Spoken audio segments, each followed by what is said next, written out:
Alright, what's going on everybody? So this is just going to be a slightly different video, but I am extremely excited for Monster Hunter Wilds coming out next year, precisely February 28th. But hopefully this video, if you are excited for it, can help y'all understand everything that's kind of getting added and all the newer things. So let's get into it.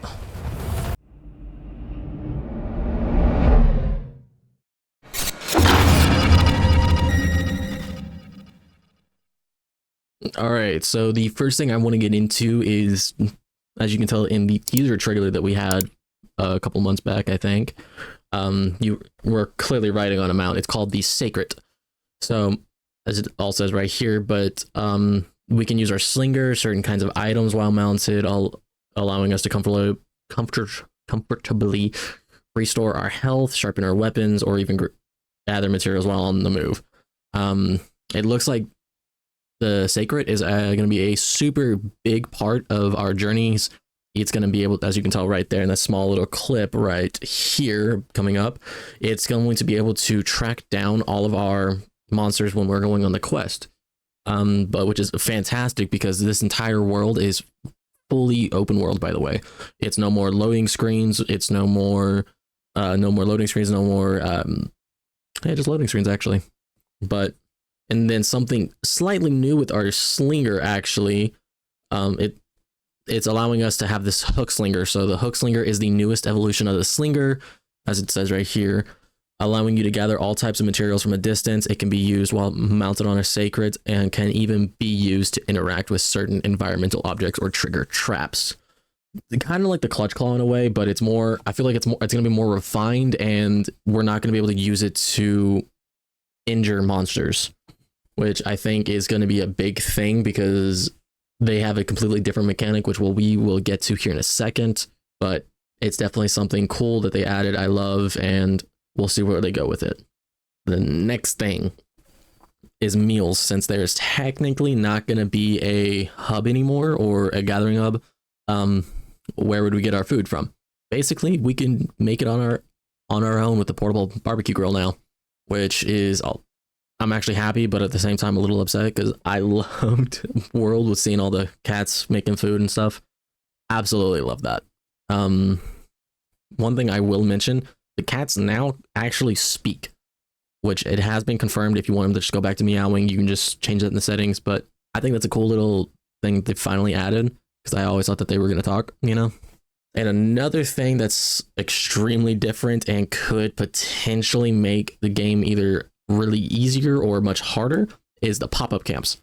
Basically, there's not going to be set areas you find and then get restored anymore. That's not going to be the case. Now we just pick an area and we can only place down a set number of pop-up camps in each area.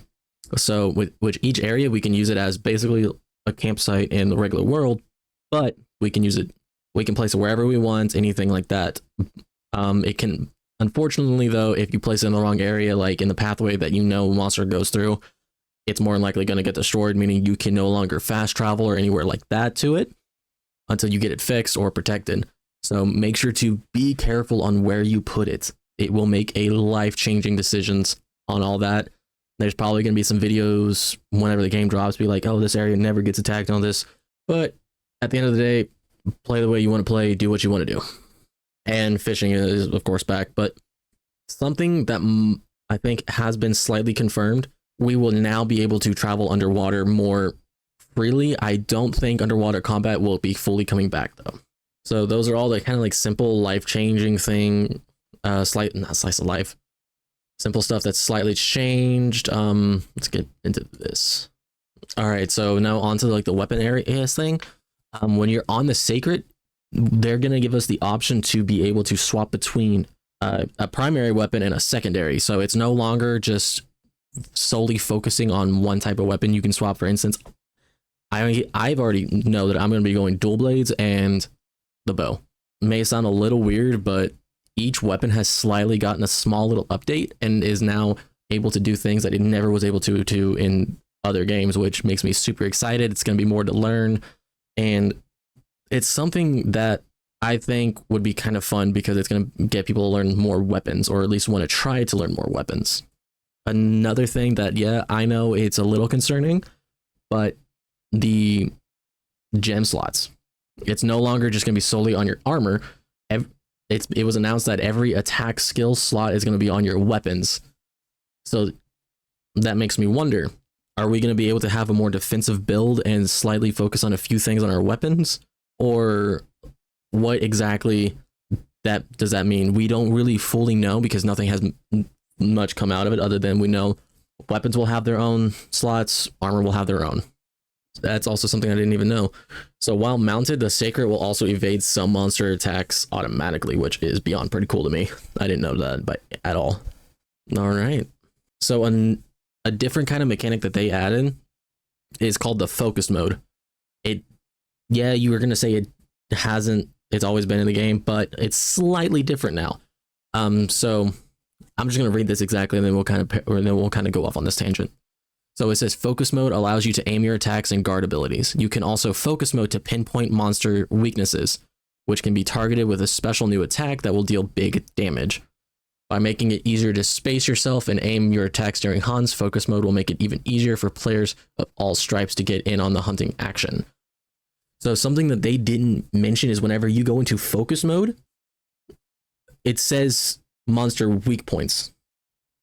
The way we know that is what it is, we're going to be able to see it's slightly glowing red. Like you can slightly see it on there. Hitting the same part on a monster will basically do the same thing as it did in Wilds with the Clutch Claw. It will weaken it, causing us to be able to use the focus mode, do all that big damage. And each weapon does their own different kind of thing for those modes. This is extremely cool, and I absolutely love it. I love the idea of it, honestly. It's going to be a new thing. Something we can slightly see here at the beginning of it. Each attack will slightly do some newer stuff. Whenever you break apart, it does the astronomical damage. But right here, it looks like he parries the monster. I'm not sure if that's confirmed as a parry or a block attack. I don't know. But it's something I believe timing will fix. It seems like they are putting a lot of emphasis on timing in this game. For instance, if you're using the bow, they now introduced perfect dodging, which will replenish your stamina gauge. Dual blades, it does the same thing, except you can lead it into an attack. All this stuff has different things you can do with timing, which I love. It's something that I think it's going to emphasize more of in focus mode. I think it definitely needed some sort of thing like this, like Rise and Sunbreak. Definitely needed something like focus mode. And I love this. I love the idea of it. Let me know what you think down below. Oh, right there. So here's the wounding system I told you about. So attacking the same part repeatedly will cause a wound to open. Attacks that hit wounds will deal large amounts of damage. Basically the same concept as the Clutch Claw from Wilds. Not Wilds, World. You'll see like the crit bonus, everything like that. So yeah, like I said, it's highlighted whenever you're in focus mode, allowing us to use powerful focus strikes. Each weapon has their own unique thing. Not entirely sure if it's been confirmed on what they are, but it's a cool concept. I love being able to hit the same area to know it's going to weaken that one spot. So on the topic of it being fully open world, you're still going to be able to shoot out SOS flares to bring people in for online multiplayer, which I think is what was really fully needed, because I don't think we're going to be able to have 16 player lobbies anymore because it's fully open world. There's no loading or anything like that. So I'm not entirely sure how some people are going to feel about it. I like it. It's going to kind of relieve servers in a way, in my opinion. But if you, something that I love that they added, if you are offline now and you still have to fire an SOS flare, it will call an NPC hunter to help you. So it's no longer, oh, I can't do this fight, I'm just going to give up. Call NPCs to help you out. I love that they did this because I'm going to be honest, there's some times where my internet is completely out and I want to play some Monster Hunter, but I struggled by myself. And I was like, okay, cool, I can't do this yet. So I had to farm some other stuff that I could do. The concept of this, I believe everyone's going to love. Super life-changing, in my opinion. Something that I think we have seen in other games, not too much in Wilds, if at all, would be the support hunters. So they'll automatically join our hunting party if a certain amount of time passes, and not enough players can be found. During multiplayer, you can set the maximum number of players to call and turn off support hunters. Okay, so that's like the NPC players. So apparently you can turn it off if you want, if you just only want to have a certain amount of people in there. Cool. All right. All right, so this is gonna be going. Now we're into the topic of who's all, like all the characters really. So of course we have our hunter. You know, it's us. Who cares? Our Palico. Something I do want to bring up about the Palico. I'm not entirely sure if we're gonna have exactly Palico gadgets like we did in World, but it has been confirmed in videos that we are gonna be able to have kind of like a Vigor Wasp spray, or then to be able to lay traps. I don't know if that means we have to equip them with that to get stronger. Like, I don't know what they have planned, but I'm kind of happy that it's fully back. And it's nice. And here is our handler, Alma. She will be using her for the quest still. Basically, it's not as talking back and forth because we can just trigger it when we're on our sacred in the certain areas, because then whenever we're in a certain locale or area, it'll update our quests to the ones that we can get to at that moment. I believe that's cool. It's just going to be more of running around trying to figure out what we really want to do. I believe her name is Gimma. Basically our smithy. You know, there's not really much to say about the smithy, but armor, weapons. And now this is Nada, a mysterious young boy that accompanies you on your journey. So in the latest trailer it dropped for us, we were able to see the flagship, which we'll get to here in a minute actually. But basically the flagship monster destroyed his village, and now he just he got away, but we're trying to go help him hunt down that monster. And I'm not entirely sure if there's too much more we can say on that. But there are some other characters in this. We have the leader of the Hunters Guild. His name is Fabius, apparently. So I mean, kind of like like the Colonel, I'm assuming, in World. So here's the other unit that's in the game that we so far only know is our unit and their unit. There's probably more, but we haven't gotten any clarification on who or what's in it. So Olivia is the hunter for this one. Looks like she uses a hammer. So that's her. Palico's Athos. Athos. We'll go with Athos. We'll go with that. And then her handler is Eric. And then this Harry Potter looking dude is Werner, her smithy. But that's all we really know on the characters so far. But you know, we got the base camp smack dab in the middle of the map. I mean, it's just in each locale, you know, there's still an area we can go to. It's just not gonna send us into a completely loading screen area. So I'm definitely excited for all of this. I really am. I can't lie. All right, so now we're on to kind of like the environment area. We'll go over the monsters more in depth in a later video, but I will be just saying what monsters are in each environment because that's the information we have. But there's a few other things I do want to follow in first. So basically the environments will now be changing. So we'll have a kind of like so this is the Wayward Plains, the area we first will be spawning in at. So basically, each environment is inhabited by its own apex predator, which will appear during the area's inclemency. So the Windward Plains apex is the Ray Dow, which it's kind of like a flying Zenogre looking dude. I'm super excited for him. I think he looks badass. But as you can tell, it's like a little deserty area, and then the inclemency, which is a sandstorm, lightning storm thing, and then it just gets super abundant. Each one will have its own kind of, so let me see right here. Follow a period where hungry predators roam the land for food. It's followed by an ecologically altering inclemency, leading to a rich period of plenty. The same locale may look completely different depending on the two seasons. I don't know if that means we're going to have completely different creatures or different not habitats, but different habits. But there's definitely a part in there.